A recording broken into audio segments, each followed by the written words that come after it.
Sir class ತುಂಬಾ ಚೆನ್ನಾಗಿದೆ. Actually anxiety issue ತುಂಬಾ ಇದೆ. ನಾವು ಬೇರೆ ಈ ಸೋಷಿಯಲ್ ಮೀಡಿಯಾದಲ್ಲಿ ಕ್ಲಾಸ್ ಅಟೆಂಡ್ ಮಾಡಿರೋದಕ್ಕೂ ಈ ಕ್ಲಾಸ್ ಅಟೆಂಡ್ ಮಾಡಿರೋದಕ್ಕೂ ತುಂಬಾ ಹೆಲ್ಪ್ಫುಲ್ ಇದೆ. Nice sir. ಈ ತರ ಪ್ರಶ್ನೆ ಕೇಳಿದ್ರು ಆನ್ಸರ್ ಮಾಡೋದಕ್ಕೆ ನರ್ವಸ್ನೆಸ್ ಆಗ್ತಾ ಇದೆ. ಬಟ್ ಇವಾಗ ನಾನೇ ಮಾತಾಡ್ತಿದ್ದೀನಿ ಅಂದ್ರೆ ಆಶ್ಚರ್ಯ ಆಗುತ್ತೆ ಒಂಥರ. ಸರ್ ನೀವು ಮೆಡಿಟೇಷನ್ ನಲ್ಲಿ ಒಂದು ಟೆಕ್ನಿಕ್ ಹೇಳ್ಕೊಟ್ರಲ್ವಾ, ಸೊ ಅದ್ರಲ್ಲಿ ತುಂಬಾ ಫೋಕಸ್ ಮಾಡಿದೆ. ಒಂದಷ್ಟು ವಿಚಾರಗಳು ತಿಳಿತಾ ಹೋಗ್ತು.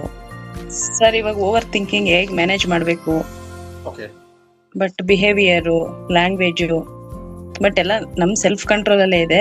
ನಾವು ಅಗತ್ಯಕ್ಕಿಂತ ಹೆಚ್ಚಾಗಿ ಮಾತಾಡ್ತೀವಿ, ಅಗತ್ಯಕ್ಕಿಂತ ಹೆಚ್ಚಾಗಿ ಟೈಮ್ ವೇಸ್ಟ್ ಮಾಡ್ತಾ ಇದೀವಿ ಅಂತ ನನಗನ್ನಿಸ್ತು ಸರ್. ನಾವ್ ಇನ್ನೊಬ್ರು ಮೋಟಿವೇಶನ್ಗಿಂತ ನಮಗ್ ನಾವು ಮೋಟಿವೇಶನ್ ತಗೋಬಹುದು ಅಂತ ಕಲ್ತಿದ್ದೆ ಸರ್ ನಾನು. ಫಸ್ಟ್ ಅದು ಇಂಪಾರ್ಟೆಂಟು.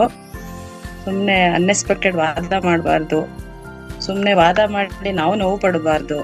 ತಾಳ್ಮೆ ತುಂಬಾ ಮುಖ್ಯ ಅನ್ನಿಸ್ತದೆ. Thank you ma'am, thank you.